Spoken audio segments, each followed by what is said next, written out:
Hello guys, మీకు rose water correct వేలో ఎలా చేసుకోవాలో మీకు తెలుసా?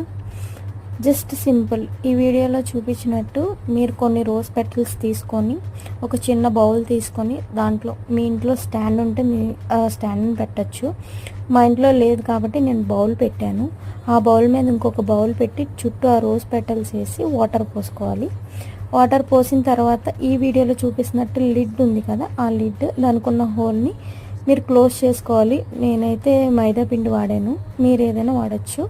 సో తర్వాత దానిపైన ఐస్ వేసుకొని ఐస్ మెల్ట్ అవుతున్నప్పుడు వచ్చే వాటర్ని మీరు వేరే బౌల్లోకి తీసుకోవాలి. ఈ వీడియోలో చూపిస్తున్నట్టు కొంచెం సేపు అయ్యాక నేను చూసారా రోజ్ వాటర్ ఎంత క్లియర్గా ఉన్నాయో. సో ఇట్లానే సెకండ్ టైం కూడా ఆ ఐస్ మెల్ట్ అయినాక సేమ్ ప్రాసెస్ మీరు ఫాలో అయితే ఇలా ఒక చిన్న జార్లోకి తీసుకుంటే రోజ్ వాటర్ రెడీ. సబ్స్క్రైబ్.